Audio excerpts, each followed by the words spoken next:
2 de mayo de 1972, a las 8 de la mañana, John Edgar Hoover, máxima autoridad del FBI desde hacía 50 años y el hombre más temido de Estados Unidos, muere súbitamente a causa de un ataque cardíaco.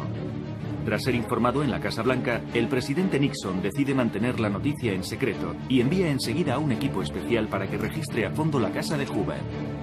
Aunque el cadáver estaba aún en el suelo, los agentes especiales no le prestaron la más mínima atención, obsesionados por la idea de encontrar los famosos expedientes secretos que hacían temblar a Estados Unidos desde hacía medio siglo, en los que Hoover guardaba datos confidenciales y explosivos sobre políticos, periodistas, estrellas de cine y presidentes. No encuentran nada, ni el menor rastro de los expedientes. Nixon ordena cambiar urgentemente las cerraduras del despacho de Hoover en la sede del FBI y guarda la única llave. Por fin es libre de actuar a su antojo. 5 semanas después ordena registrar los despachos del Partido Demócrata, el Watergate, al que Hoover se había opuesto firmemente. Desobedeciéndole, Nixon no sabía que estaba firmando su sentencia. Hoover convirtió al FBI en la mayor agencia de investigación del mundo, usando en exceso la difamación o las escuchas telefónicas para afianzar su poder y convertirse en el único jefe del FBI intocable. Su poder y su genio residían en saber guardar un secreto y que nadie supiera qué secretos conocía. Richard Hack es un célebre periodista de investigación y autor del libro Hoover, el maestro de marionetas. Solo él ha tenido acceso a los más de 100.000 informes inéditos del FBI no censurados. Nadie escuchó nunca la más mínima filtración acerca de esos informes. Por eso nadie sabía qué era lo que había en ellos. Hoy en día, la sola idea de que el gobierno pueda mantener un secreto es absurda. No existen los secretos de Estado. Hoover guardó secretos durante 50 años. Pensémoslo bien. Nadie pudo jamás sacar la más mínima información de esos archivos. Cómo ese niño acomplejado, temeroso, pequeño, regordete y que tartamudeaba llegó a ser el jefe del FBI. Nacido el 1 de enero de 1895, se educa en Washington en la religión calvinista, imbuyéndose de los prejuicios de una época en la que los judíos, los negros y los católicos irlandeses están excluidos de los altos puestos de la administración. Su madre es su única amiga, ella le elige la ropa y le prepara la comida, vivirá con él hasta que muera. Ya cultiva el arte del secreto. Jamás le contará a nadie que su padre ha muerto en un asilo, debido a una enfermedad mental. Anota todo lo que le sucede en diarios que solo su madre tiene derecho a consultar. Era un hombre que realmente había hecho sus tareas. Y lo hizo desde abajo, trabajando en todos los niveles de la política, abriéndose camino. Empezó como mensajero de la biblioteca del Congreso, aprendiendo a llevar los ficheros, aprendiendo a memorizar detalles nimios, números. Aprendió a recordar. Y después, aprendió a utilizar lo que sabía. En 1919, Hoover tiene 24 años. Estados Unidos aún es un país en construcción. Las rivalidades de la Guerra de Secesión, finalizada 50 años antes, aún no han desaparecido. El Ku Klux Klan tiene más de 1 millón de seguidores. Lenin hace un llamamiento a la revolución mundial. La clase media estadounidense está traumatizada por una serie de huelgas y atentados anarquistas con bombas. Se desencadena el gran terror a los rojos. Hoover es nombrado jefe de la División General de Inteligencia. Su misión, acorralar a los subversivos. Crea el mayor fichero jamás visto.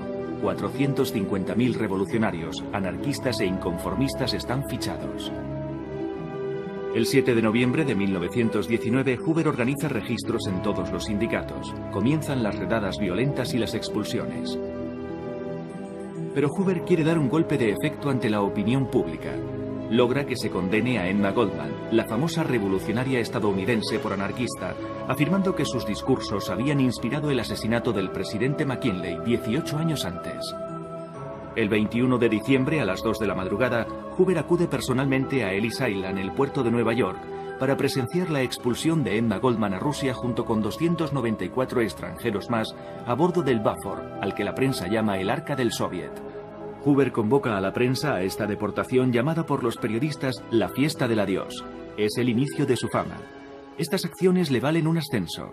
En 1921, a los 26 años, Hoover es nombrado ayudante especial del ministro de Justicia. En aquellos momentos el departamento de investigación era extremadamente corrupto. No hacía falta gran cosa para ser agente. De hecho, pagaban $1 al año, les daban la documentación y les nombraban agentes. Los agentes hacían prácticamente lo que querían en nombre del gobierno federal. Aparentemente todo el mundo estaba en nómina en aquellos tiempos. En 1924, el presidente Coolidge decide que ha llegado el momento de limpiar a fondo los pasillos de la administración estadounidense para mejorar la imagen del Departamento de Justicia y de su agencia de investigación. Harlan Stone, el nuevo fiscal general, decidió limpiar la agencia de investigación. Para ello llamó al joven John Edgar Hoover, aún veinteañero, y le preguntó: ¿puedes hacer el trabajo? Hoover contestó: puedo hacer el trabajo, pero no lo haré si tengo que dar cuentas a alguien más que a usted. A los 30 años, Hoover es nombrado director del FBI. Conservará el puesto durante 48 años, justo hasta su muerte.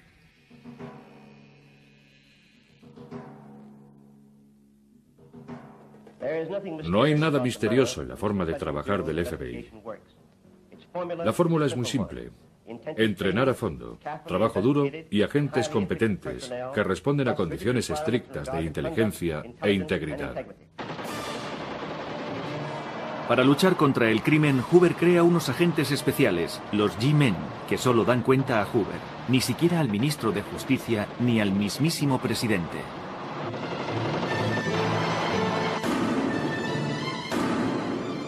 Su nuevo servicio debe ser irreprochable. Para ello impone que sus agentes tengan entre 25 y 35 años, sean blancos y guapos y pertenezcan a la clase media. Los agentes deben llevar traje, camisa blanca, corbata y un sombrero clásico. Los solteros deben vivir como monjes. Hoover va a usar incluso medios ilegales para romper parejas que no aprueba. Ni negros, ni hispanos, ni mujeres, ni judíos. Cuando llega hay 3 mujeres policías, 2 son despedidas de inmediato y la tercera, debido a las presiones de Hoover, acaba sus días en un hospital psiquiátrico, amenazando con matarle en cuanto saliera. También elimina a todos los que tienen granos, orejas grandes o manos sudorosas, al igual que a calvos y gordos. Obliga a los agentes que le parecen demasiado gordos a hacer régimen y a pesarse cada mes bajo la amenaza de ser castigados. En secreto, los agentes llaman a Hoover el Napoleón niño, porque es muy pequeño. Su sillón giratorio está colocado a la mayor altura posible sobre una tarima para dominar a sus visitantes, a su vez sentados en un sofá muy bajo. A Hoover, como al multimillonario Howard Hughes, le dan miedo los microbios. Para eliminarlos instala en su despacho un aparato de rayos ultravioleta. Incluso un empleado está encargado de cazar las moscas armado con un matamoscas. En esta nueva y moderna unidad del FBI, los G-Men luchan contra el crimen con métodos científicos y equipos de última tecnología. En la brecha día y noche, el FBI nunca duerme.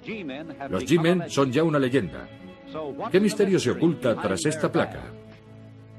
Su heroísmo ya lo sabemos.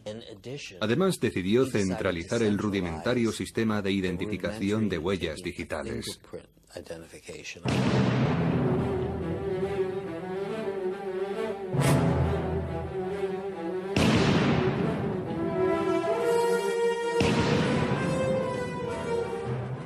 Es más, Hoover en persona lo organizó. Eligió a los responsables, consiguió el presupuesto para crearlo y lo trasladó a Washington, donde se convertiría en la base del poder actual del FBI con agentes en todo el país.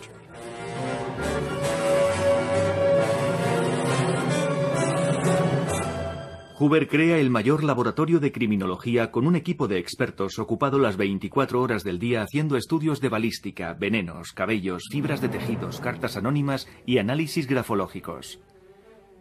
El laboratorio y la división de identificación se convierten enseguida en los más modernos del mundo y en la clave del poder de Hoover.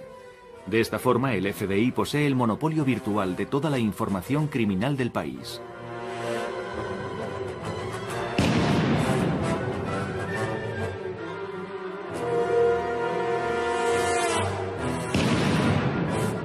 Cuando Hoover muere, el archivo contiene huellas digitales de 159 millones de individuos. 1929, la Gran Depresión. El crack bursátil hunde al país en el caos. Hoover tiene 34 años. Para su gusto, su agencia reorganizada y su jefe siguen siendo demasiado poco conocidos por el público. El 1 de marzo de 1932, el hijo del famoso aviador Charles Lindbergh, un auténtico héroe nacional, es secuestrado. El país sufre una gran conmoción de la que Hoover se aprovecha. Logra que el presidente le destine sobre el terreno para ocuparse del caso. Su intervención no sirve de mucho. El cadáver del bebé es encontrado pocos días después, pero Hoover sabrá aprovecharlo. Durante la investigación, sus agentes se han visto obstaculizados por las diferentes jurisdicciones estatales. Hoover pide al presidente Roosevelt que aumente su autoridad. A partir de entonces, los agentes tendrán derecho a actuar y a llevar armas en todos los estados.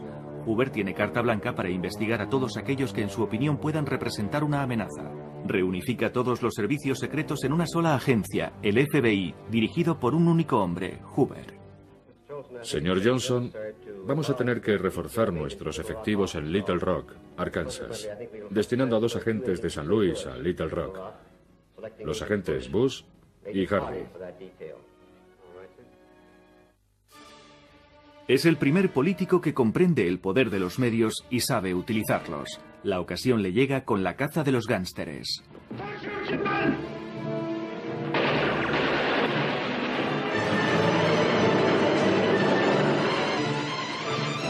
En esta época, los héroes populares que ocupan los grandes titulares en la prensa y los noticiarios son los gánsteres.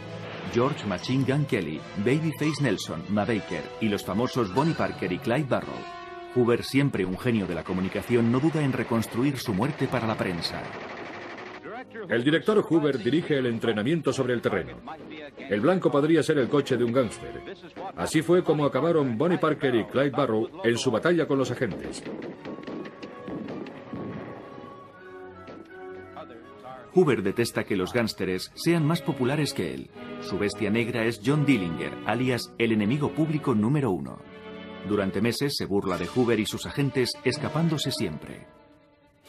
Cuando el brazo derecho de Hoover, Melvin Parvis, acorrala finalmente a Dillinger y acaba con él, Hoover organiza una conferencia de prensa en plena noche para atribuirse la gloria.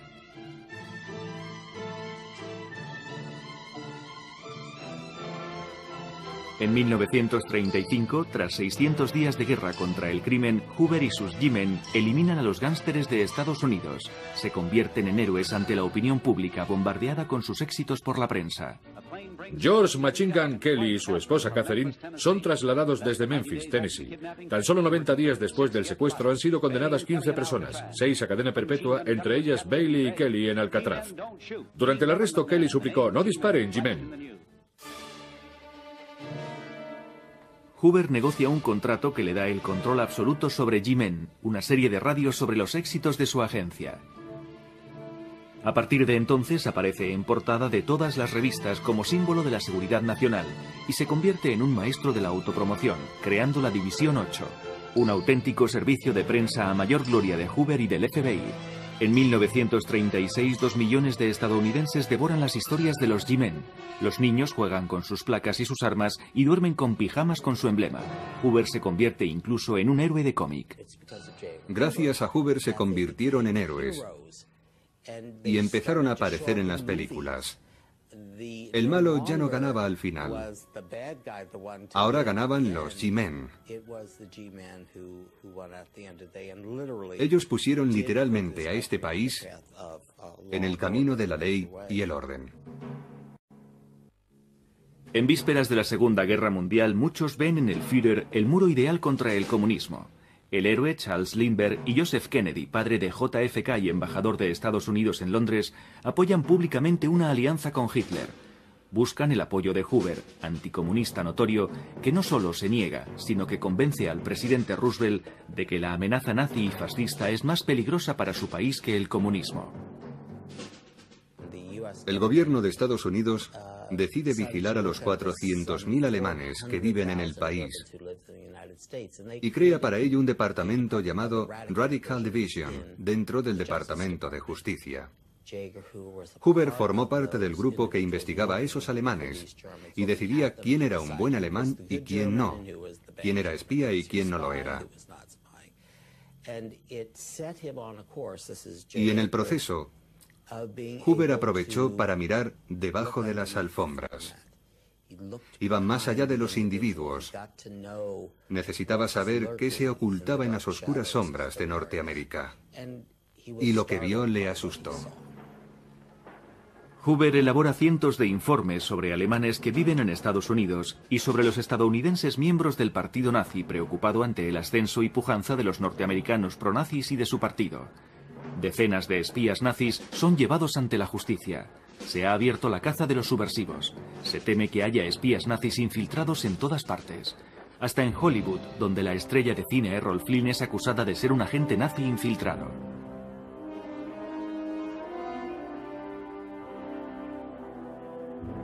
En junio de 1939 la guerra estalla en Europa. Roosevelt anuncia oficialmente que Hoover estará al frente de la lucha contra el espionaje y los sabotajes. En mayo de 1940 Roosevelt da luz verde a Hoover para llevar a cabo escuchas telefónicas prohibidas hasta entonces. La primera persona a quien decide espiar no es otra que la mujer del presidente, Eleanor Roosevelt. Hoover sospecha que tiene una aventura con un joven soldado comunista, Joseph Lash. Coloca micrófonos en su residencia, incluso en el dormitorio y en el baño. No encuentra nada, ninguna prueba de una posible relación sexual. Eleanor descubre los micrófonos y va a ver a su marido inmediatamente.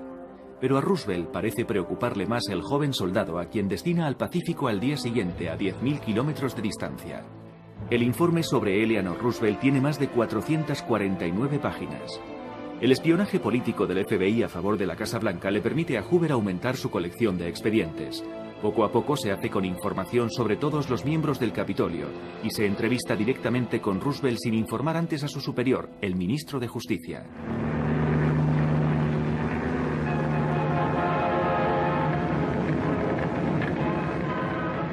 ...7 de diciembre de 1941... El territorio de Estados Unidos es atacado por los japoneses en Pearl Harbor. Norteamérica está conmocionada. Se le reprocha a Hoover no haber tomado en serio las declaraciones de un agente doble llamado Popov, anunciando el ataque. Hoover se rehace ante la opinión pública desbaratando con el FBI los complots organizados por los pronazis en Estados Unidos. En junio de 1942 da un golpe magistral. George Dash, el jefe de los saboteadores entrenado por el servicio de contraespionaje alemán, desembarca de un submarino en la costa de Long Island junto con 7 espías. Su misión, volar la presa del Niágara. Curiosamente, en el último momento, Dash alerta al FBI. Hoover es consciente del golpe mediático y el 28 de junio de 1941 convoca a la prensa para anunciar que el FBI ha detenido a 8 espías nazis sin mencionar el papel de Dash, que es fusilado con sus cómplices. Esto le valdrá a Hoover la medalla de oro del Congreso. Pero tras la guerra surgen los interrogantes sobre el papel de Dash. ¿Era un agente estadounidense que se había infiltrado en los servicios secretos alemanes y que fue sacrificado por Hoover para proteger a otros agentes norteamericanos? La pregunta queda sin responder. El 12 de abril de 1945 el presidente Roosevelt muere. El final de la guerra es inminente. A Truman, el nuevo presidente, le preocupa el poder de Hoover y del FBI. En una nota del 12 de mayo de 1945 escribe: "No queremos ni Gestapo ni policía secreta. Algunos en el FBI van en esa dirección mezclándose en escándalos sexuales y chantajes cuando deberían detener criminales. Eso debe terminar". Cuando Truman descubre cómo se servía Roosevelt de Hoover para usar en su beneficio las escuchas telefónicas, escribe: ¿Qué son todas esas tonterías? Dígale al FBI que no tenemos tiempo que perder con esta mierda. Pero Truman cambia enseguida de opinión. Descubre que el expediente sobre su adversario Tommy Corcoran, antiguo colaborador de Roosevelt pasado al bando contrario, contiene 5.000 páginas de escuchas comprometedoras. Truman comprende los beneficios que puede sacar del espionaje político y da su autorización a Hoover para que continúe, convirtiéndole así en el guardián de su secreto, pero convirtiéndose él mismo igualmente en su servidor. En esa época, Hoover quería convertir al FBI en una red mundial. Truman, preocupado, autoriza la creación de la Agencia Central de Información, la CIA, que dependerá directamente del presidente, y sobre la cual Hoover no tendrá ninguna autoridad. Hoover prohíbe a sus agentes que compartan información con la CIA. El 6 de agosto de 1945, para poner fin a la guerra con Japón, Truman ordena lanzar la primera bomba atómica sobre Hiroshima. 200.000 muertos. El 16 de octubre de 1945, el científico Robert Oppenheimer, director de los trabajos para la bomba A, el llamado Proyecto Manhattan, presenta su dimisión y se declara contrario a la bomba. Hoover sospecha que agentes soviéticos se han infiltrado en el proyecto para conseguir los planos de la bomba a Stalin. Truman se muestra escéptico ante las afirmaciones de Hoover. Sin embargo, en 1990 los archivos rusos revelarían que más de 30 espías soviéticos se habían infiltrado en el proyecto. El 16 de abril de 1947, el senador Bernard Baruch declara que Estados Unidos ha entrado en la Guerra Fría. Truman ordena que cada nuevo funcionario se someta a un examen sobre su lealtad. Es el inicio de la Comisión de Actividades Antinorteamericanas. El Congreso le otorga a Hoover plena autoridad sobre las investigaciones, convirtiéndose así en el héroe del año 47. Fue portada de Newsweek con el titular «Cómo derrotar al comunismo». Hoover comprende que resultará mucho más mediático acusar a actores de comunistas que a ciudadanos desconocidos. El 20 de octubre de 1947 se celebran las primeras audiencias de la comisión con Gary Cooper, Robert Taylor y Ronald Reagan. Hoover cita también a los dueños de los estudios de Hollywood y les amenaza para que despidan a todos los artistas sospechosos de ser rojos. De lo contrario, lanzará una gran campaña contra el cine que arruinará a esa industria, que ya atraviesa malos momentos debido a la llegada de la televisión.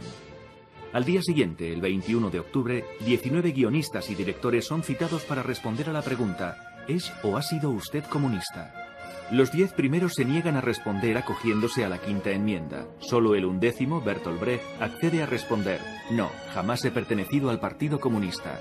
Hoover y la comisión le felicitan. Los 10 primeros son condenados. El 24 de octubre, Bogart, Bacall, Sinatra y Ava Gardner llegan a Washington para apoyar a los 10 de Hollywood. Hoover, enfurecido, les llama amenazándoles con destruir sus carreras. Todos dan marcha atrás y condenan públicamente el comunismo. Hay que entender el contexto de la época. Hoover actuaba en ese contexto, el contexto de la histeria anticomunista o de la alarma anticomunista. Era real y era una preocupación desmedida por la verdadera influencia del comunismo en Estados Unidos. En Hollywood se abría en ese mismo momento un expediente con el número 100-382.196 sobre un actor. Talla 1,83 m, peso 79 kilogramos, ojos azules, nombre Ronald Reagan. Hoover afirma que Reagan, aunque demócrata, mantiene relaciones con la mafia a través de su amigo y abogado Sidney Korshak. Cuando se convierte en el presidente del sindicato de actores que debe defender a sus miembros ante la comisión, Hoover le hace saber que frecuenta malas compañías. Reagan entiende la amenaza y cambia de chaqueta, convirtiéndose en agente de Hoover con el número clave T10. En secreto le da una lista de nombres de actores y actrices supuestamente comunistas, todo mientras aún presidía el sindicato. En 1952 tiene lugar uno de los episodios más sorprendentes de la historia de Reagan, cuando se enamora de la actriz Nancy Davis, cuyo nombre aparecía ligado a reuniones comunistas. Reagan hace aparecer a otra actriz llamada Nancy Davis que nadie ha visto jamás y blanquea el nombre de su amada. Hoover clasifica el expediente Nancy Davis inmediatamente. Los informes de Hoover se acumulan. Es el turno de los escritores o intelectuales célebres. Son expedientes anónimos y sin clasificar para que no se les pueda encontrar ninguna relación con el FBI. Están reservados para Hoover, que los pone en circulación de forma oficiosa y confidencial. Dashiell Hammett, Thomas Mann, Hemingway, John Steinbeck, Aldous Huxley, Arthur Miller, Tennessee Williams, Truman Capote, Picasso y hasta el mismo Albert Einstein tienen su informe secreto. Truman, preocupado, quiere desembarazarse de Hoover, pero su popularidad está en el punto álgido. El ministro de Justicia, Howard McGrath, declara: Hoover es demasiado poderoso para ser manipulado. Lo que sucedía es que Hoover no estaba demasiado interesado en contarle a Estados Unidos lo que alguien estaba haciendo mal, sobre todo si se trataba de un político. Lo que más le interesaba era que la persona en cuestión, en un cargo de poder, supiera que él sabía lo que estaban haciendo mal. Yo, Edgar Hoover, sé lo que has hecho y tu secreto está a salvo conmigo, pero por el amor de Dios, en el futuro ten más cuidado. De esta forma, el senador, el juez, el presidente, la familia del presidente, todos Eran conscientes de que alguien lo sabía, de que alguien conocía su secreto, y con cada secreto que guardaba aumentaba su poder. Y al aumentar su poder, aumentaba su popularidad. Todos le invitaban a salir en la foto, de forma que aparecía constantemente delante de los ojos de los ciudadanos, que le querían y se sentían seguros. Besaba a Shirley Temple en la mejilla. Era el policía de Estados Unidos y era honrado. No recibía un gran sueldo, no quería un gran sueldo, y cuando Joseph Kennedy, el padre del difunto presidente John Fitzgerald Kennedy, literalmente le puso la presidencia a sus pies, él contestó: no, no seré candidato a presidente. No tengo ningún interés en presentarme para presidente. El 11 de octubre de 1955, Joseph Kennedy escribe a Hoover: Walter Winchell ha sugerido su nombre como candidato a la presidencia. Sería algo formidable para Estados Unidos. Da igual que lo haga con los demócratas o con los republicanos. Le garantizo toda mi ayuda. Estados Unidos se merece a alguien como usted. Cuando Joseph Kennedy le preguntó por qué, contestó: porque yo tengo más poder que el presidente. No sé si quiero ese trabajo. Me quedaría fuera del negocio dentro de 4 años. Ahora tengo todo el poder que quiero y no soy un cargo electo. De hecho, no lo era. Fue un cargo político que supo pasar de administración en administración y era muy popular. En febrero de 1950, el senador McCarthy declara que el gobierno de Truman acoge conscientemente a más de 200 miembros del Partido Comunista. Cuando se le exige que presente pruebas, McCarthy pide ayuda a Hoover. El director ordena que se busque en los expedientes todo aquello que pueda serle de utilidad y le facilita en secreto la información. A finales de los años 40, McCarthy estaba loco por descubrir a todos los comunistas del país, y para Hoover, todo aquel que se uniera a su equipo para desenmascarar a los comunistas era un amigo. La mayoría de la gente conocía entonces a alguien que había coqueteado con la idea de afiliarse al Partido Comunista, solo porque era muy popular. Era una causa radical. Estaba de moda entre los más jóvenes y entre aquellos políticamente progresistas. No se trataba tanto de que estuvieran a favor del comunismo, estaban a favor de hacer algo de vanguardia. En 1951, Hoover se une al clan de Nixon y Eisenhower para las futuras elecciones del 52. El candidato rival es Adlai Stevenson, gobernador de Illinois.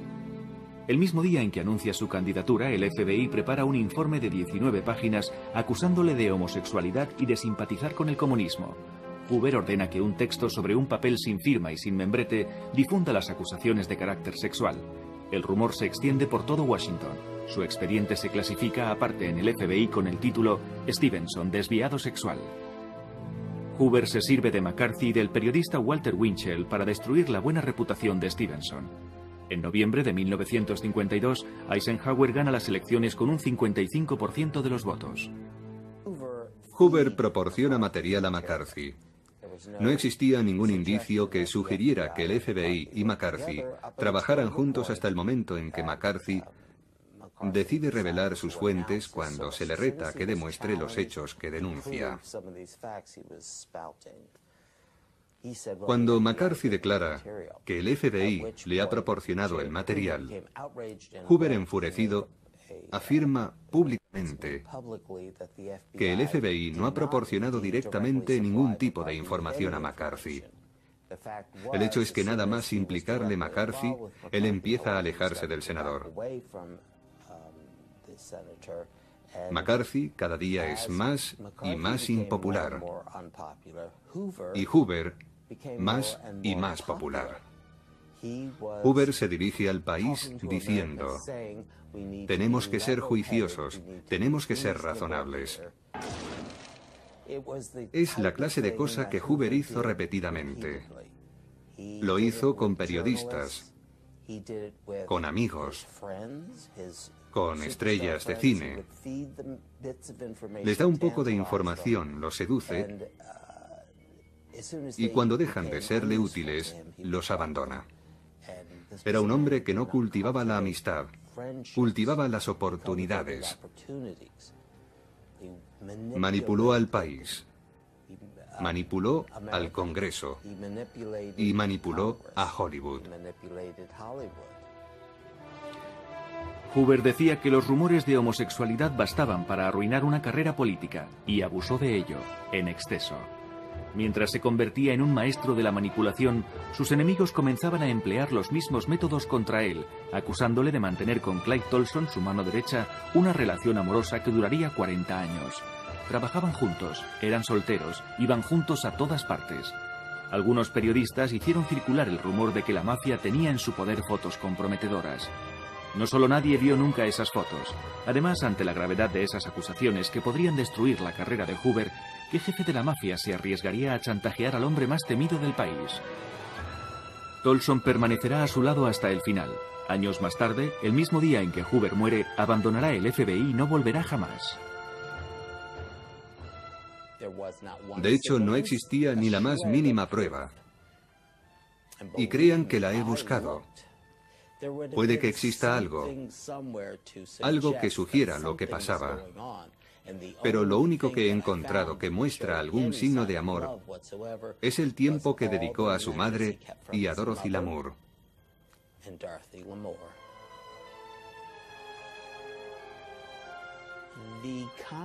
La idea de que Hoover era el hombre más poderoso de Estados Unidos se basaba en un hecho.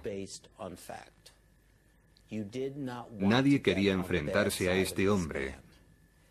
Todos querían ser su amigo, si era posible. No solo la gente en Washington, sin duda también la gente de Hollywood. Hoover visita Hollywood a menudo. Le gusta que le vean con las estrellas de cine y a ellas les encanta fotografiarse con él. Es la estrella más importante del país y sus fotos aparecen en todas las revistas. Todos creen que así atraerán las simpatías del primer policía del país. Le reciben en los estudios de cine, cenan con él, incluso van al cuartel general del FBI en Washington para practicar con la metralleta.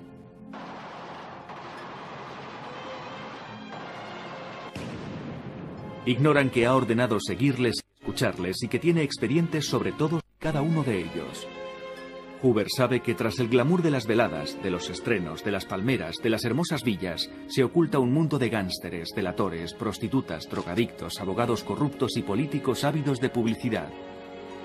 En 1953 crea una comisión especial sobre seguridad interior y abre una serie de investigaciones sobre Hollywood.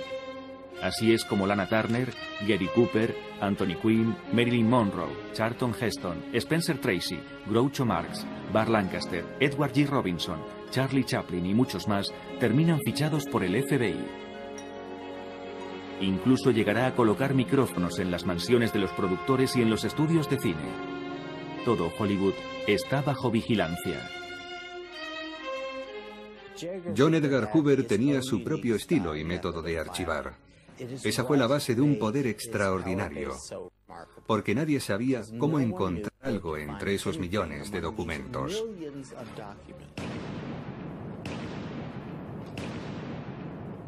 Los expedientes de Hoover se dividen en 5 categorías: obsceno, desviaciones sexuales, personal y confidencial, oficial y confidencial, y una última categoría, no clasificar, donde se encuentran todos los informes sobre las actividades ilegales llevadas a cabo por el FBI. Hoover sabe que el sexo y el dinero son las grandes debilidades de los políticos. Cada número representaba algo especial solo para Edgar Hoover. Para cualquier otra persona, no estaba ordenado alfabéticamente, ni por temas, ni por estados, ni por delitos. No tenía ningún sentido. Pero si necesitabas un expediente, sus ayudantes iban a ese archivador y sacaban justo el papel que necesitabas. Incluso hoy en día el sistema de clasificación no ha cambiado y aparentemente carece de orden, a menos que trabajes en el FBI y sepas dónde encontrar cada cosa. Y créanme, saben dónde está todo. Y también saben, por cierto, gracias al acta de secretos oficiales, que tienes derecho a acceder a esos expedientes. Así fue como escribí mi libro sobre John Edgar Hoover. Pero también tienen un enorme rotulador negro con el que tachan todo lo que no desean que veas. La clave es conseguir ver los documentos sin marcar con ese rotulador. Ese sí que es un auténtico secreto. En los años 50, Hoover descubre que políticos como Nixon, Johnson, Truman o Kennedy visitan Las Vegas, también conocida como la ciudad del vicio, para buscar en los aledaños de la mafia el dinero negro procedente de los casinos para sus campañas electorales. Por primera vez en la historia de Norteamérica, Hoover pone a toda una ciudad bajo escucha: habitaciones de hoteles, salones de juegos, restaurantes, administración pública y sindicatos. Hoover descubre así las relaciones amorosas del senador Kennedy con las chicas que Sinatra le presenta y de los vínculos de este último con la mafia. Cuando en 1960 JFK se convierte en presidente, una de las primeras decisiones que toma es deshacerse de Hoover. Es la primera vez que está oficialmente amenazado.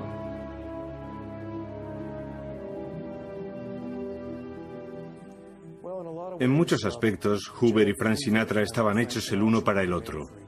En 1988, cuando Frank Sinatra murió, los dos nos interesamos en su informe del FBI, porque los dos trabajábamos en el mismo tema. Yo investigo mucho en los archivos del gobierno, y Phil hace periodismo de investigación. Y los dos sabíamos que Sinatra fue una figura de primer orden en la industria del espectáculo y en la política de Estados Unidos durante medio siglo, y que su expediente sería sin duda muy interesante. Y lo era. Lo que encontramos fue 50 años de historia de Estados Unidos, desde la era comunista hasta la era Kennedy y la era Reagan. Frank Sinatra se codeó con todo el mundo durante aquel periodo. Era una celebridad a la que atraían las figuras poderosas, y a su vez, las figuras poderosas se sentían atraídas por él. Y durante todo ese tiempo, otra gran figura de la historia norteamericana, John Edgar Hoover, lo observaba todo y tomaba abundantes notas sobre dos cosas: los hechos contrastados y también los rumores sin verificar sobre la vida de Sinatra. Todo estaba en el informe al que accedimos y lo contamos en nuestro libro.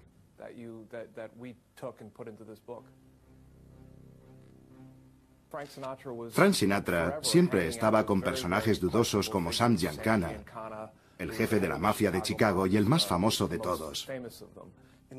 En 1960, Frank Sinatra presentó a Sam Giancana y John F. Kennedy, cuando este último era el candidato a la presidencia. Y en diferentes ocasiones a ambos les presentó a Judith Campbell. Judith Campbell era la amante de John F. Kennedy y de Sam Giancana. De forma que se dio la extravagante circunstancia de que una mujer que estaba relacionada con la mafia se acostaba con el presidente de Estados Unidos. John Edgar Hoover, gracias a sus buenos contactos y a sus informadores, lo supo siempre y le dejó bien claro a Robert Kennedy, el hermano del presidente, que lo sabía todo. Edgar Hoover enseguida fue a la Casa Blanca y le dijo a Robert Kennedy: quiero que sepa que sería prudente que hablara con su hermano el presidente sobre la relación que mantiene actualmente con una mujer llamada Judith Campbell, que está relacionada con la mafia personalmente.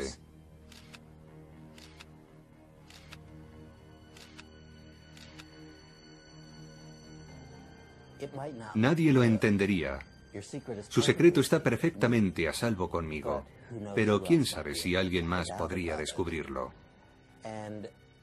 Robert Kennedy se quedó estupefacto, mudo, parado, y lo comprendió todo. Fue lo bastante sabio para darse cuenta de que no podían deshacerse de Hoover, que no existía ninguna posibilidad de despedir a ese hombre debido a lo que sabía. Se puede decir que ese fue el momento de gloria de John Edgar Hoover, porque en mi opinión en ningún momento en la historia de Estados Unidos el AMPA estuvo tan cerca de poder influir al más alto nivel en el gobierno del país. Uno piensa que este tipo de cosas suceden en Italia, no en Estados Unidos.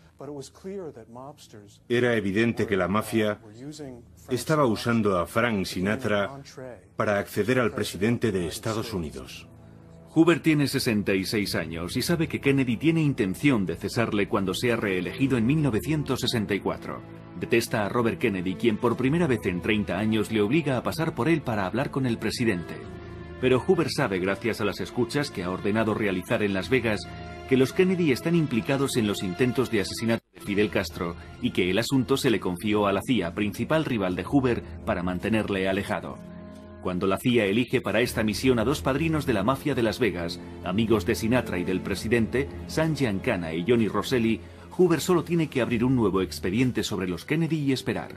Gracias a los micrófonos que ha hecho colocar en la casa de Malibú del actor y cuñado de Kennedy, Peter Lawford, y a pesar de la prohibición de Robert Kennedy, también está al corriente de la relación secreta entre Marilyn Monroe y JFK. Una transcripción de las escuchas revela que cuando Marilyn aconseja al presidente que se deshaga de Hoover, él le contesta: imposible, sabe demasiado. Hoover está. Cuando JFK muere asesinado, Hoover protege a los Kennedy, pero él lo sabe todo, y los Kennedy lo saben. Hoover puede dormir tranquilo, nadie podrá deshacerse jamás de él.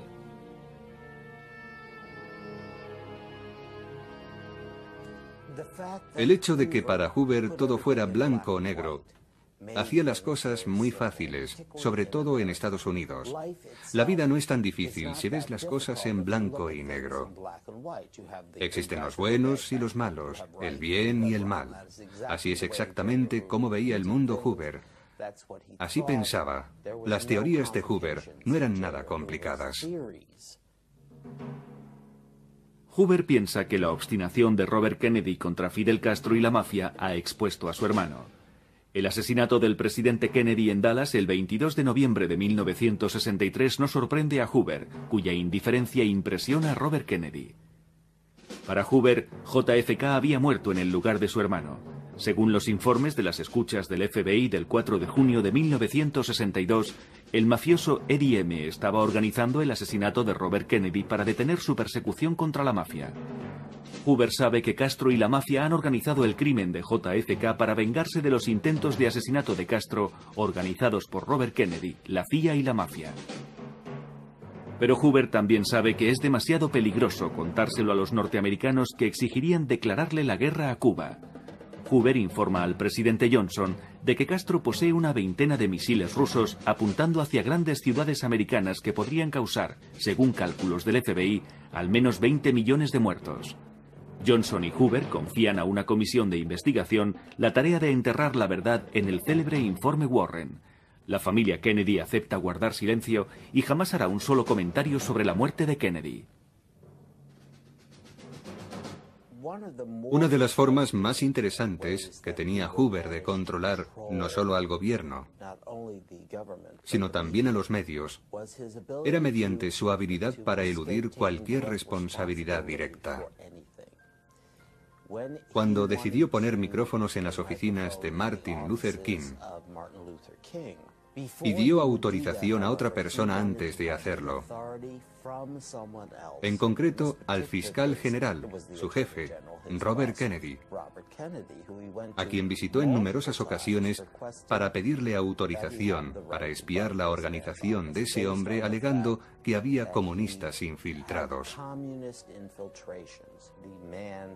Stanley Levison, el asesor financiero, era supuestamente miembro del Partido Comunista.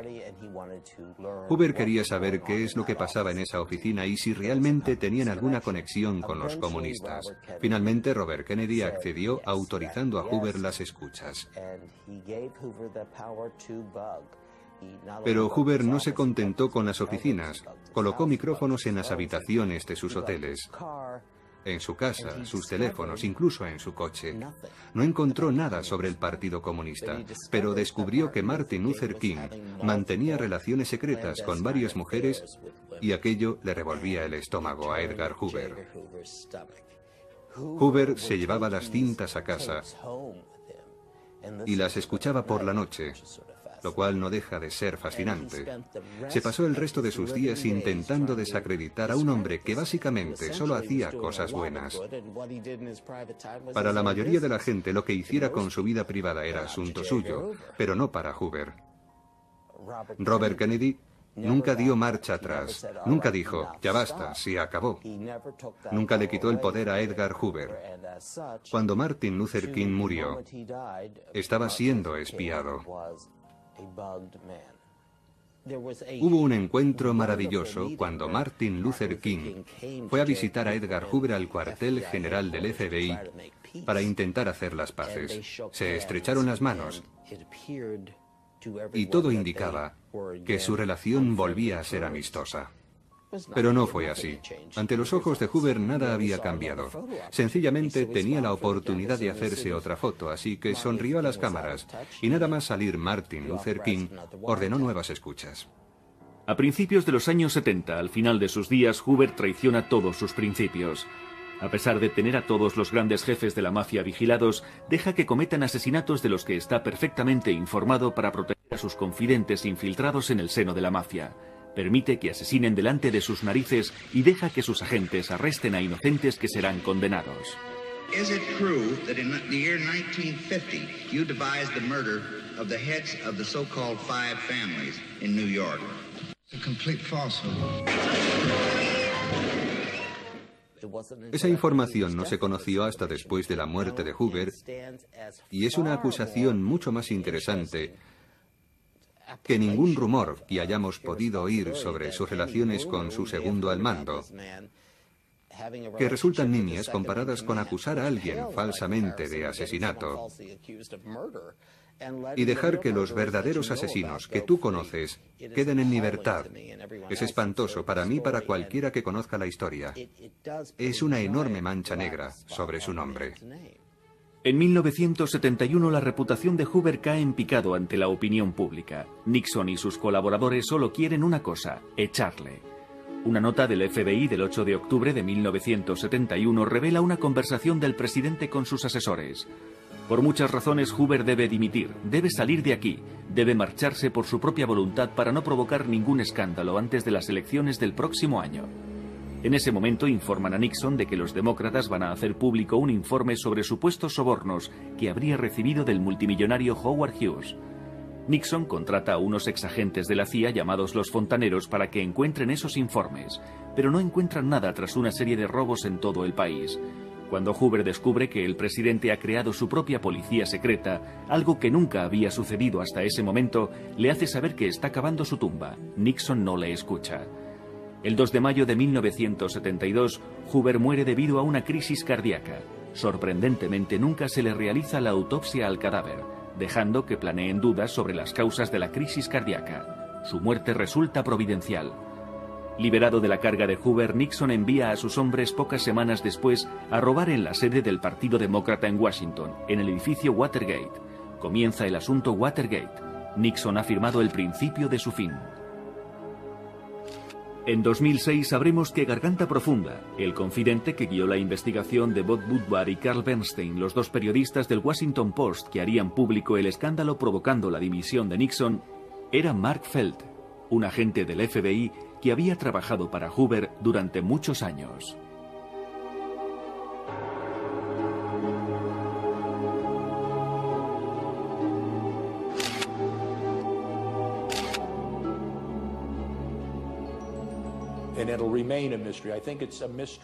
Continúa siendo un misterio. Creo que es un misterio incluso para Bob Woodward. Nunca sabes si tu fuente te está utilizando o te está pasando información que alguien de arriba quiere que tengas, o si de hecho estás recibiendo información que los de arriba ignoran que estés recibiendo. Por eso los periodistas tienen que ser muy profesionales, igual que los investigadores, cuando se trata de usar, comprender y manejar las fuentes confidenciales.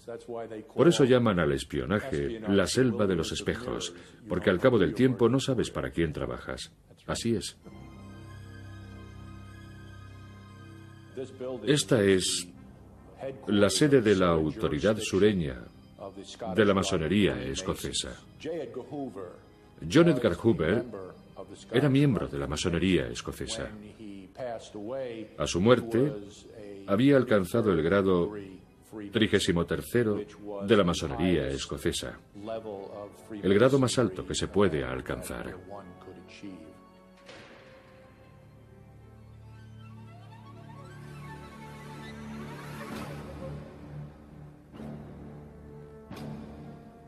Tras la muerte de Hoover, el FBI cambió, se hizo más abierto. La agencia perdió algo de su mística, ya no tenía el mismo glamour que con Hoover. El FBI tenía que reinventarse, volver a estar más allá de toda sospecha. Y así lo hizo. Y como todos vimos cómo lo hacía, volvimos a sentir respeto por el FBI. Hollywood se percató, y por eso Jodie Foster interpretó a un agente del FBI. The FBI Academy. A criminal asylum. Hello, sir. A young student of the criminal mind. I'm here to learn from you. Just do your job, but never forget what he is. Now we have celebrities that are Ahora hay famosos put their name in que no temen que su nombre se asocie con el FBI.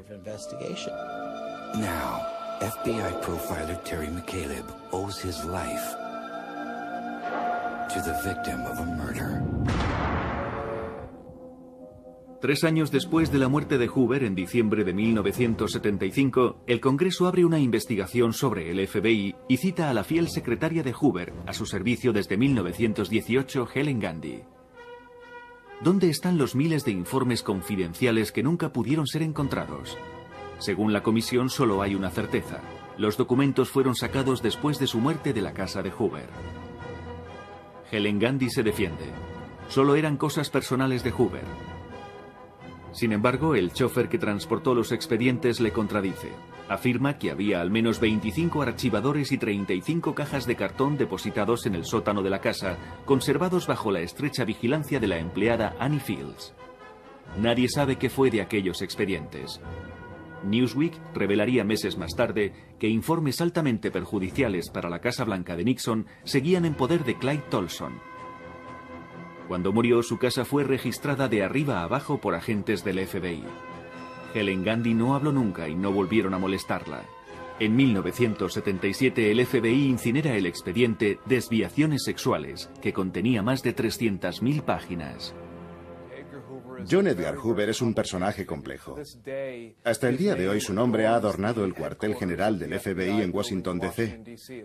Es el edificio J. Edgar Hoover. Y en el Congreso, tanto republicanos como demócratas siguen discutiendo si su nombre debería estar o no en ese edificio, porque bajo su mandato se produjo una violación masiva del derecho a la intimidad. En la actualidad, el FBI se dedica a prevenir el terrorismo, que es lo que el país nos exige en estos momentos. Que identifiquemos el problema antes de que se convierta en un problema grave, antes de otro 11S. De hecho, no es que no supiéramos nada acerca del 11S, es que no lo contamos. Había información, pero no llegaba a los sitios correctos. Disponíamos de indicios que nunca llegamos a poner en una misma cesta. En tiempos de Edgar Hoover, si hubiera hecho, si hubiera descubierto, porque todo terminaba en él. Ahora tenemos muchas agencias de seguridad, la CIA, el TSA y un montón de siglas más. Todo el mundo tiene su pequeño espacio y nadie sabe qué hacer con él. Y en el caso de Hoover, él sí sabía lo que tenía que hacer. Él era el final. Todo terminaba ahí.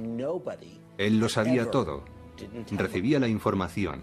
Nadie dejaba de informarle. Todos se enorgullecían de que sus informes llegaran a Hoover. Yo estoy de acuerdo. No habría pasado esto. Sin duda, no habría pasado.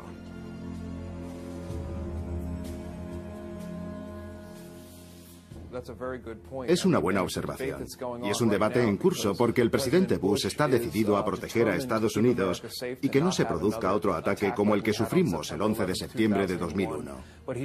Pero lo está haciendo de una forma que muchos norteamericanos sienten que sus libertades civiles están amenazadas. La cuestión es, ¿queremos seguridad a cambio de dejar de ser un país libre? John Edgar Hoover probablemente habría dicho, confíen en mí, yo les protegeré.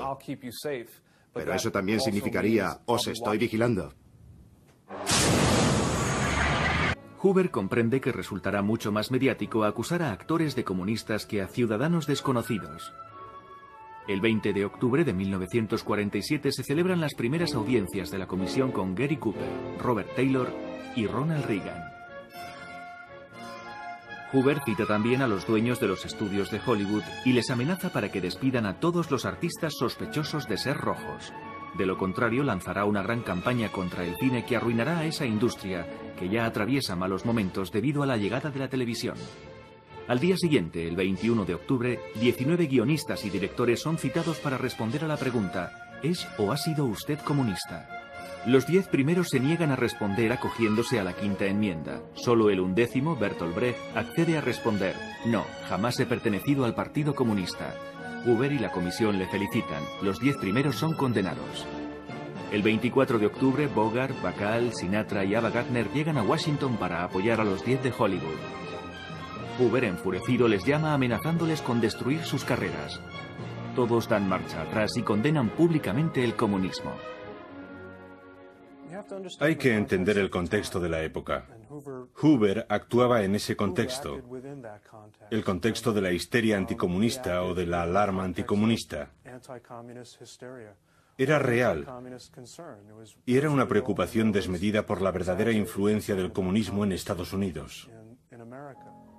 En Hollywood se abría en ese mismo momento un expediente con el número 100-382.196 sobre un actor. Talla 1,83 m, peso 79 kilogramos, ojos azules, nombre Ronald Reagan.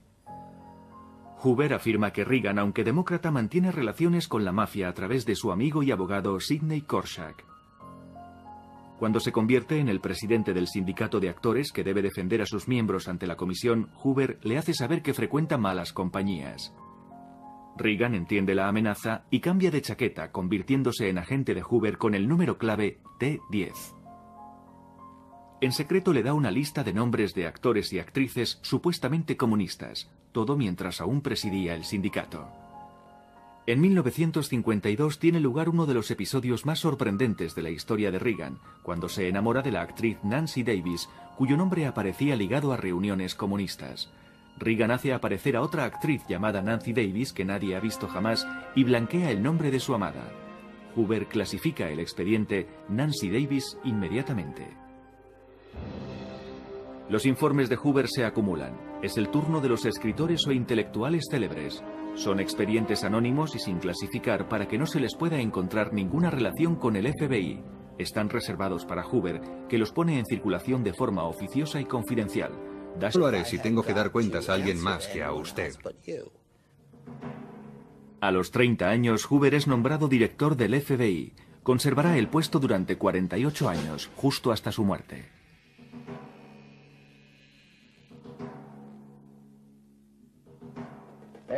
No hay nada misterioso en la forma de trabajar del FBI. La fórmula es muy simple.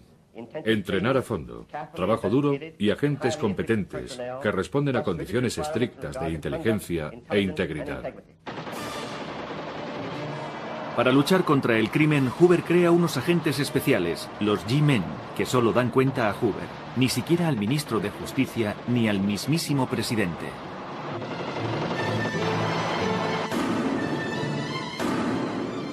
Su nuevo servicio debe ser irreprochable. Para ello impone que sus agentes tengan entre 25 y 35 años, sean blancos y guapos y pertenezcan a la clase media. Los agentes deben llevar traje, camisa blanca, corbata y un sombrero clásico. Los solteros deben vivir como monjes. Hoover va a usar incluso medios ilegales para romper parejas que no aprueba. Ni negros, ni hispanos, ni mujeres, ni judíos. Cuando llega hay 3 mujeres policías, 2 son despedidas de inmediato y la tercera, debido a las presiones de Hoover, acaba sus días en un hospital psiquiátrico, amenazando con matarle en cuanto saliera. También elimina a todos los que tienen granos, orejas grandes o manos sudorosas, al igual que a calvos y gordos. Obliga a los agentes que le parecen demasiado gordos a hacer régimen y a pesarse cada mes bajo la amenaza de ser castigados. En secreto, los agentes llaman a Hoover el Napoleón niño, porque es muy pequeño. Su sillón giratorio está colocado a la mayor altura posible sobre una tarima para dominar a sus visitantes, a su vez sentados en un sofá muy bajo. A Hoover, como al multimillonario Howard Hughes, le dan miedo los microbios. Para eliminarlos instala en su despacho un aparato de rayos ultravioleta. Incluso un empleado está encargado de cazar las moscas armado con un matamoscas. En esta nueva y moderna unidad del FBI, los G-Men luchan contra el crimen con métodos científicos y equipos de última tecnología. En la brecha día y noche, el FBI nunca duerme. Los G-Men son ya una leyenda. ¿Qué misterio se oculta tras esta placa? Su heroísmo ya lo sabemos. Además, decidió centralizar el rudimentario sistema de identificación de huellas digitales.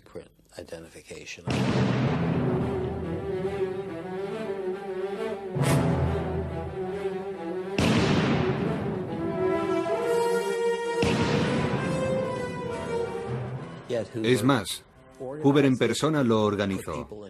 Eligió a los responsables, consiguió el presupuesto para crearlo y lo trasladó a Washington. Y en el proceso, Hoover aprovechó para mirar debajo de las alfombras. Iba más allá de los individuos. Necesitaba saber qué se ocultaba en las oscuras sombras de Norteamérica. Y lo que vio le asustó.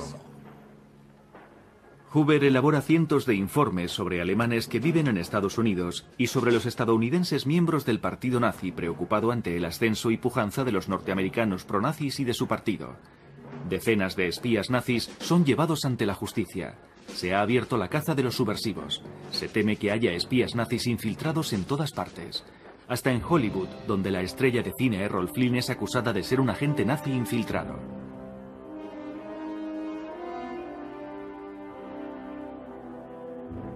En junio de 1939 la guerra estalla en Europa.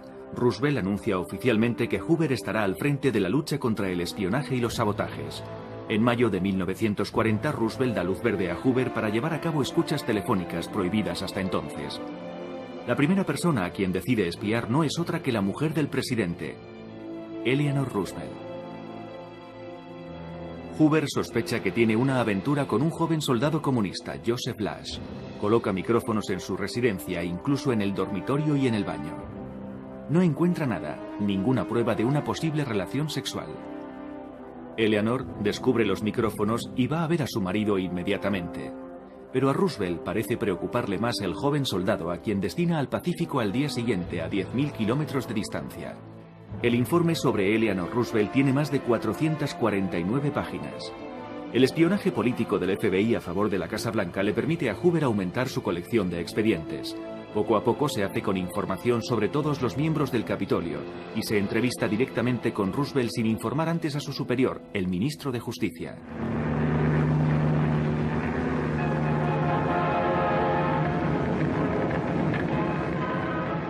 ...7 de diciembre de 1941... El territorio de Estados Unidos es atacado por los japoneses en Pearl Harbor. Norteamérica está conmocionada. Se le reprocha a Hoover no haber tomado en serio las declaraciones de un agente doble llamado Popov, anunciando el ataque. Hoover se rehace ante la opinión pública desbaratando con el FBI los complots organizados por los pronazis en Estados Unidos. En junio de 1942 da un golpe magistral. George Dash, el jefe de los saboteadores entrenado por el servicio de contraespionaje alemán, desembarca de un submarino en la costa de Long Island junto con 7 espías. Su misión, volar la presa del Niágara. Curiosamente, en el último momento, Dash alerta al FBI. Hoover es consciente del golpe mediático y el 28 de junio de 1940. Algunos en el FBI van en esa dirección mezclándose en escándalos sexuales y chantajes cuando deberían detener criminales. Eso debe terminar. Cuando Truman descubre cómo se servía Roosevelt de Hoover para usar en su beneficio las escuchas telefónicas, escribe: ¿Qué son todas esas tonterías? Dígale al FBI que no tenemos tiempo que perder con esta mierda. Pero Truman cambia enseguida de opinión. Descubre que el expediente sobre su adversario Tommy Corcoran, antiguo colaborador de Roosevelt pasado al bando contrario, contiene 5.000 páginas de escuchas comprometedoras. Truman comprende los beneficios que puede sacar del espionaje político y da su autorización a Hoover para que continúe, convirtiéndole así en el guardián de su secreto, pero convirtiéndose él mismo igualmente en su servidor. En esa época, Hoover quería convertir al FBI en una red mundial. Truman, preocupado, autoriza la creación de la Agencia Central de Información, la CIA, que dependerá directamente del presidente, y sobre la cual Hoover no tendrá ninguna autoridad. Hoover prohíbe a sus agentes que compartan información con la CIA. El 6 de agosto de 1945, para poner fin a la guerra con Japón, Truman ordena lanzar la primera bomba atómica sobre Hiroshima. 200.000 muertos. El 16 de octubre de 1945, el científico Robert Oppenheimer, director de los trabajos para la bomba A, el llamado Proyecto Manhattan, presenta su dimisión y se declara contrario a la bomba. Hoover sospecha que agentes soviéticos se han infiltrado en el proyecto para conseguir los planos de la bomba a Stalin. Truman se muestra escéptico ante las afirmaciones de Hoover. Sin embargo, en 1990 los archivos rusos revelarían que más de 30 espías soviéticos se habían infiltrado en el proyecto.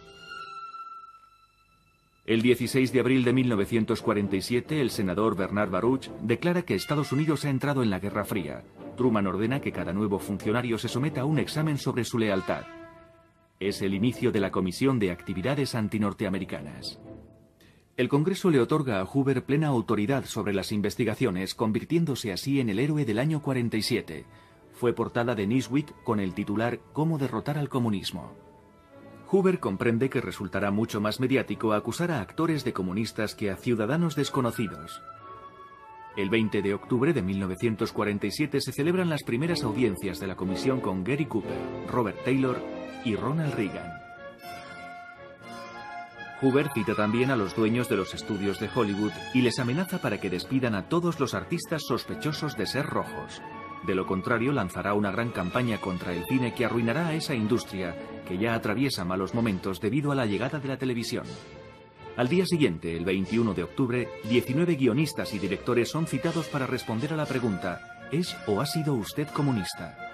Los 10 primeros se niegan a responder acogiéndose a la quinta enmienda. Solo el 11º, Bertolt Brecht, accede a responder.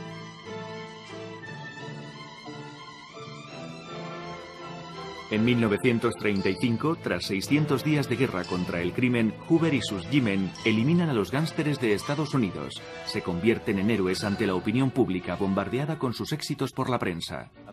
George Machine Gun Kelly y su esposa Catherine son trasladados desde Memphis, Tennessee. Tan solo 90 días después del secuestro han sido condenadas 15 personas, 6 a cadena perpetua, entre ellas Bailey y Kelly en Alcatraz. Durante el arresto, Kelly suplicó: "No disparen, G-Men". Hoover negocia un contrato que le da el control absoluto sobre G-Men, una serie de radios sobre los éxitos de su agencia. A partir de entonces aparece en portada de todas las revistas como símbolo de la seguridad nacional y se convierte en un maestro de la autopromoción, creando la División 8, un auténtico servicio de prensa a mayor gloria de Hoover y del FBI.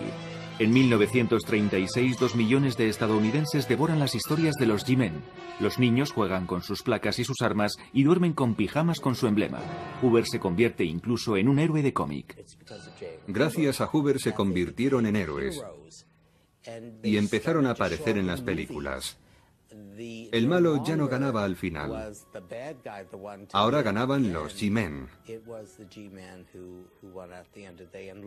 Ellos pusieron literalmente a este país en el camino de la ley y el orden.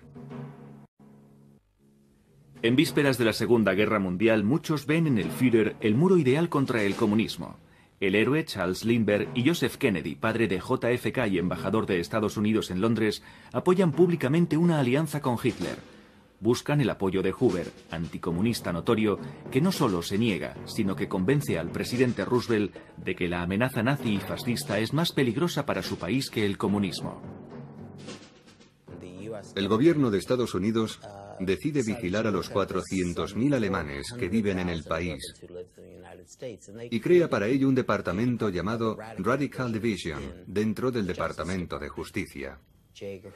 Hoover formó parte del grupo que investigaba a esos alemanes y decidía quién era un buen alemán y quién no, quién era espía y quién no lo era. Y en el proceso, Hoover aprovechó para mirar debajo de las alfombras. Iba más allá de los individuos. Necesitaba saber qué se ocultaba en las oscuras sombras de Norteamérica. Y lo que vio le asustó. Hoover elabora cientos de informes sobre alemanes que viven en Estados Unidos y sobre los estadounidenses miembros del partido nazi, preocupado ante el ascenso y pujanza de los norteamericanos pronazis y de su partido. Decenas de espías nazis son llevados ante la justicia. En esta nueva y moderna unidad del FBI, los G-Men luchan contra el crimen con métodos científicos y equipos de última tecnología. En la brecha día y noche, el FBI nunca duerme. Los G-Men son ya una leyenda. ¿Qué misterio se oculta tras esta placa?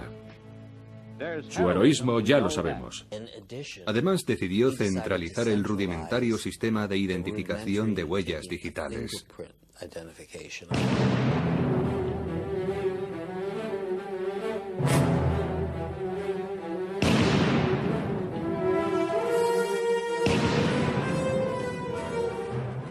Es más, Hoover en persona lo organizó. Eligió a los responsables, consiguió el presupuesto para crearlo y lo trasladó a Washington, donde se convertiría en la base del poder actual del FBI con agentes en todo el país.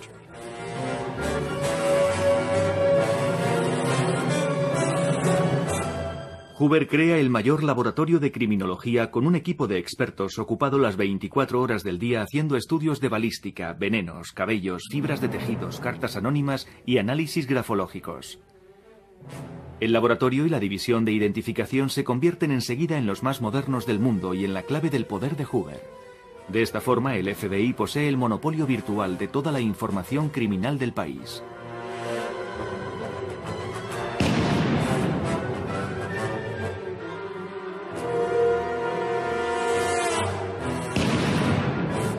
Cuando Hoover muere, el archivo contiene huellas digitales de 159 millones de individuos. 1929, la Gran Depresión. El crack bursátil hunde al país en el caos. Hoover tiene 34 años. Para su gusto, su agencia reorganizada y su jefe siguen siendo demasiado poco conocidos por el público. El 1 de marzo de 1932, el hijo del famoso aviador Charles Lindbergh, un auténtico héroe nacional, es secuestrado. El país sufre una gran conmoción de la que Hoover se aprovecha. Logra que el presidente le destine sobre el terreno para ocuparse del caso. Su intervención no sirve de mucho. El cadáver del bebé es encontrado pocos días después, pero Hoover sabrá aprovecharlo. Durante la investigación, sus agentes se han visto obstaculizados por las diferentes jurisdicciones estatales. Hoover pide al presidente Roosevelt que aumente su autoridad. A partir de entonces, los agentes tendrán derecho a actuar y a llevar armas en todos los estados. Hoover tiene carta blanca para investigar a todos aquellos que en su opinión puedan representar una amenaza. Reunifica todos los servicios secretos en una sola agencia, el FBI, dirigido por un único hombre, Hoover. Señor Johnson, vamos a tener que reforzar nuestros efectivos en Little Rock, Arkansas, destinando a 2 agentes de San Luis a Little Rock, los agentes Bush y Hardy. A los 21 a los 26 años, Hoover es nombrado ayudante especial del ministro de Justicia. En aquellos momentos el departamento de investigación era extremadamente corrupto. No hacía falta gran cosa para ser agente. De hecho, pagaban $1 al año, les daban la documentación y les nombraban agentes. Los agentes hacían prácticamente lo que querían en nombre del gobierno federal. Aparentemente todo el mundo estaba en nómina en aquellos tiempos. En 1924, el presidente Coolidge decide que ha llegado el momento de limpiar a fondo los pasillos de la administración estadounidense para mejorar la imagen del Departamento de Justicia y de su agencia de investigación. Harlan Stone, el nuevo fiscal general, decidió limpiar la agencia de investigación. Para ello llamó al joven John Edgar Hoover, aún veinteañero, y le preguntó: ¿puedes hacer el trabajo? Hoover contestó: puedo hacer el trabajo, pero no lo haré si tengo que dar cuentas a alguien más que a usted. A los 30 años, Hoover es nombrado director del FBI. Conservará el puesto durante 48 años, justo hasta su muerte.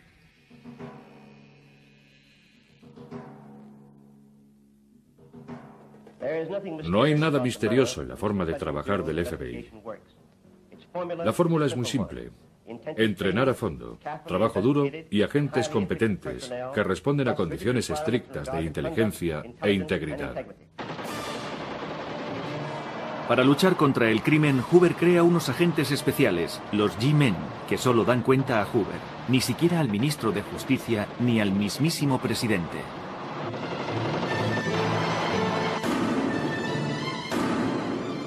Su nuevo servicio debe ser irreprochable.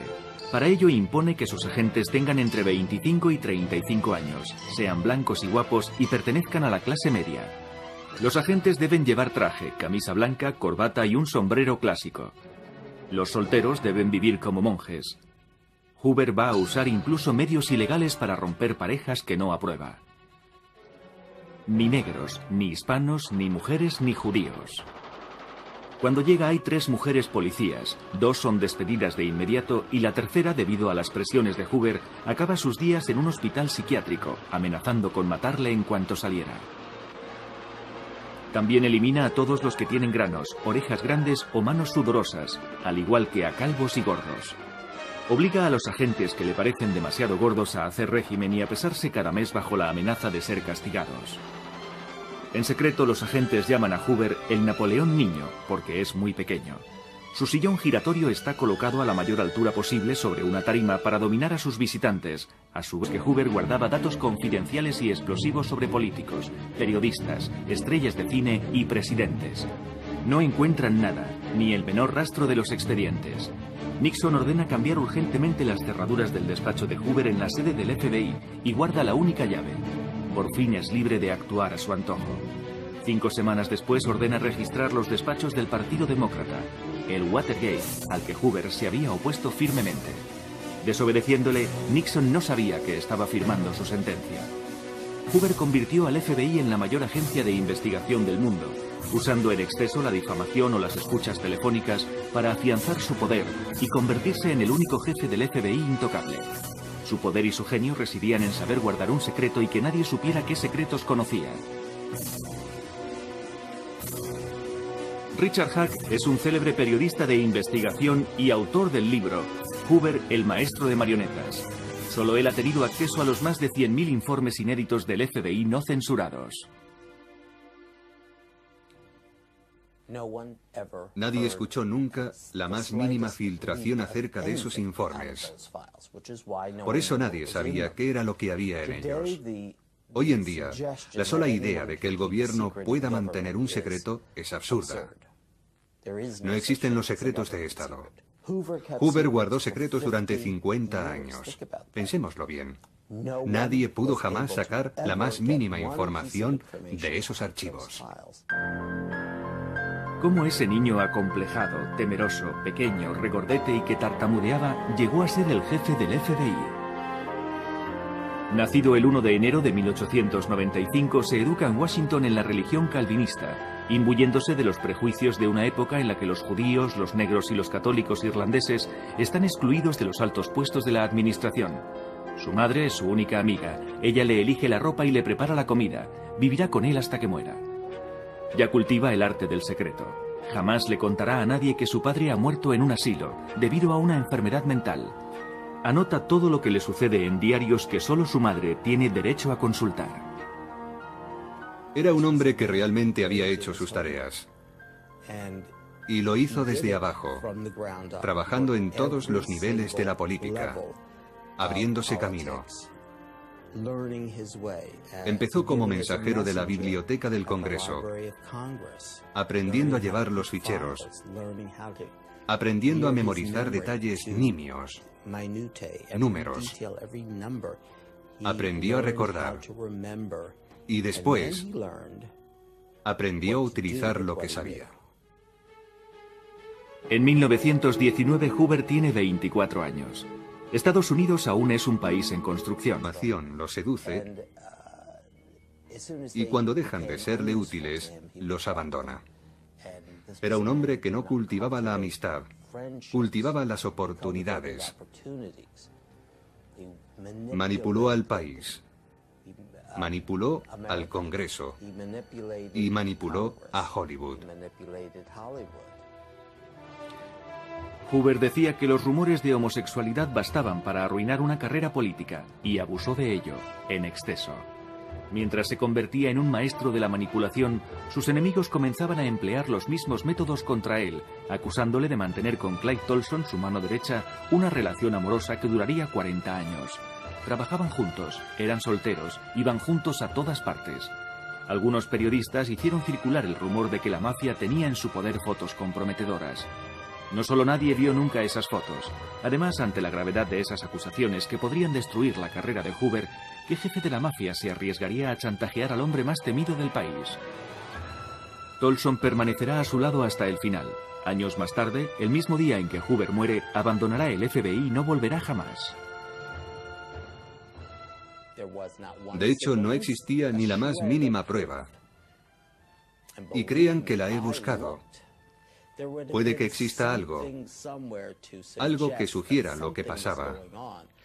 Pero lo único que he encontrado que muestra algún signo de amor es el tiempo que dedicó a su madre y a Dorothy Lamour.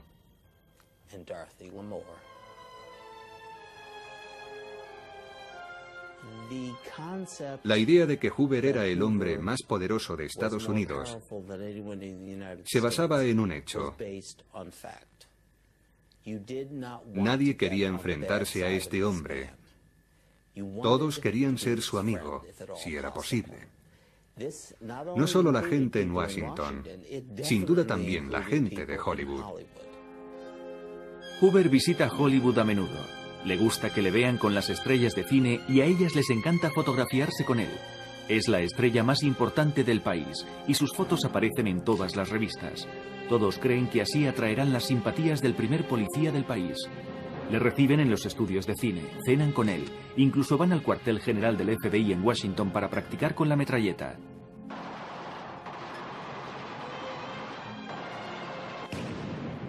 Ignoran que ha ordenado seguirles, escucharles y que tiene expedientes sobre todos y cada uno de ellos. Hoover sabe que tras el glamour de las veladas, de los estrenos, de las palmeras, de las hermosas villas, se oculta un mundo de gánsteres, delatores, prostitutas, drogadictos, abogados corruptos y políticos ávidos de publicidad. En 1953 crea una comisión especial sobre seguridad interior y ¿es o ha sido usted comunista? Los 10 primeros se niegan a responder acogiéndose a la quinta enmienda. Solo el 11º, Bertolt Brecht, accede a responder: no, jamás he pertenecido al Partido Comunista. Hoover y la comisión le felicitan. Los 10 primeros son condenados. El 24 de octubre, Bogart, Bacall, Sinatra y Ava Gardner llegan a Washington para apoyar a los 10 de Hollywood. Hoover, enfurecido, les llama amenazándoles con destruir sus carreras. Todos dan marcha atrás y condenan públicamente el comunismo. Hay que entender el contexto de la época. Hoover actuaba en ese contexto, el contexto de la histeria anticomunista o de la alarma anticomunista. Era real y era una preocupación desmedida por la verdadera influencia del comunismo en Estados Unidos. En Hollywood se abría en ese mismo momento un expediente con el número 100-382.196 sobre un actor. Talla 1,83 m, peso 79 kilogramos, ojos azules, nombre Ronald Reagan. Hoover afirma que Reagan, aunque demócrata, mantiene relaciones con la mafia a través de su amigo y abogado Sidney Korshak. Cuando se convierte en el presidente del sindicato de actores que debe defender a sus miembros ante la comisión, Hoover le hace saber que frecuenta malas compañías. Reagan entiende la amenaza y cambia de chaqueta, convirtiéndose en agente de Hoover con el número clave T10. En secreto le da una lista de nombres de actores y actrices supuestamente comunistas, todo mientras aún presidía el sindicato. En 1952 tiene lugar uno de los episodios más sorprendentes de la historia de Reagan, cuando se enamora de la actriz Nancy Davis, cuyo nombre aparecía ligado a reuniones comunistas. Reagan hace aparecer a otra actriz llamada Nancy Davis que nadie ha visto jamás y blanquea el nombre de su amada. Hoover clasifica el expediente Nancy Davis inmediatamente. Los informes de Hoover se acumulan. Es el turno de los escritores o intelectuales célebres. Son expedientes anónimos y sin clasificar para que no se les pueda encontrar ninguna relación con el FBI. Están reservados para Hoover, que los pone en circulación de forma oficiosa y confidencial. Dashiell Hammett, Thomas Mann, Hemingway, John Steinbeck, Aldous Huxley, Arthur Miller, Tennessee Williams, Truman Capote, Picasso y hasta el mismo Albert Einstein tienen su informe secreto. Truman, preocupado, quiere desembarazarse de Hoover, pero su popularidad está en el punto álgido. El ministro de Justicia, Howard McGrath, declara: Hoover es demasiado poderoso para ser manipulado. Lo que sucedía es que Hoover no estaba demasiado interesado en contarle a Estados Unidos lo que alguien estaba haciendo mal, sobre todo si se trataba de un político. Lo que más le G-Men son ya una leyenda. ¿Qué misterio se oculta tras esta placa? Su heroísmo ya lo sabemos. Además, decidió centralizar el rudimentario sistema de identificación de huellas digitales.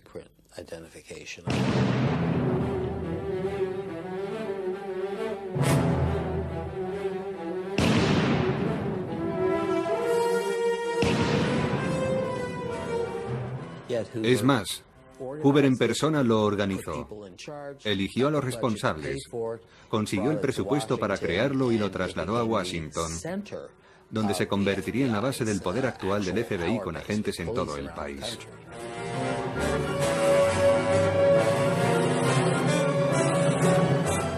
Hoover crea el mayor laboratorio de criminología con un equipo de expertos ocupado las 24 horas del día haciendo estudios de balística, venenos, cabellos, fibras de tejidos, cartas anónimas y análisis grafológicos. El laboratorio y la división de identificación se convierten enseguida en los más modernos del mundo y en la clave del poder de Hoover. De esta forma, el FBI posee el monopolio virtual de toda la información criminal del país.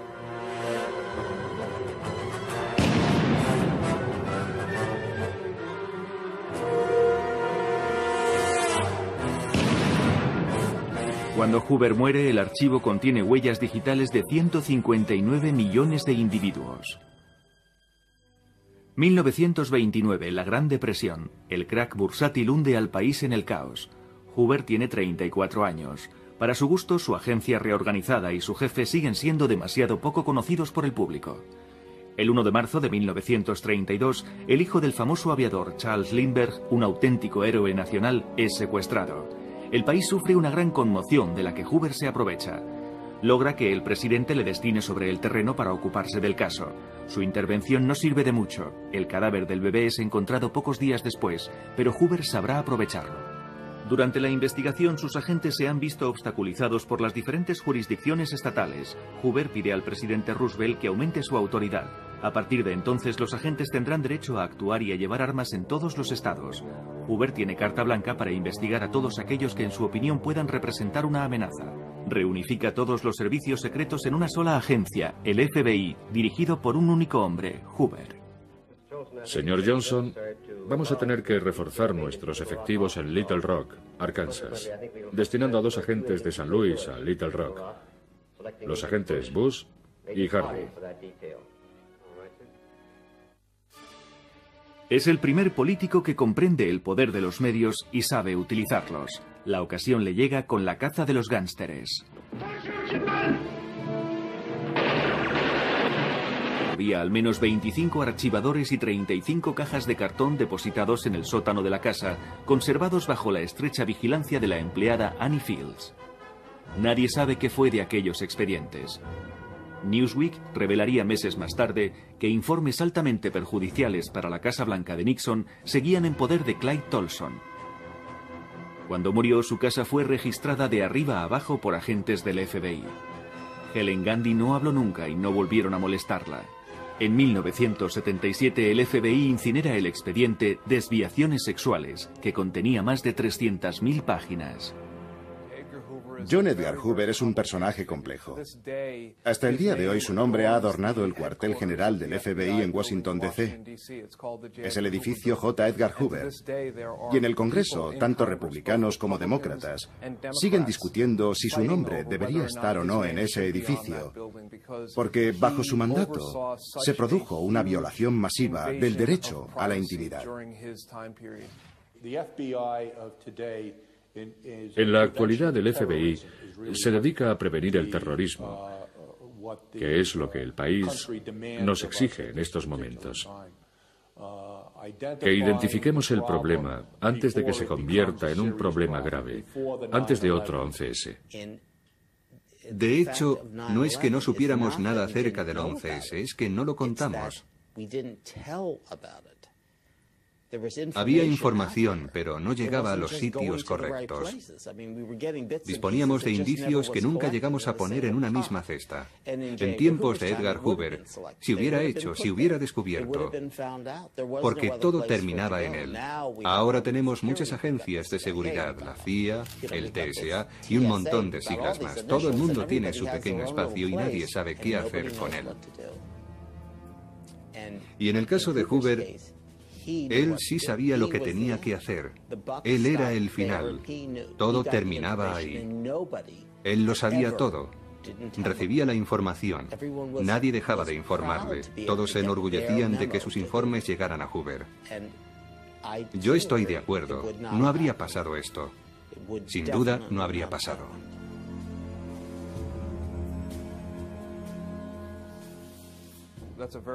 Es una buena observación.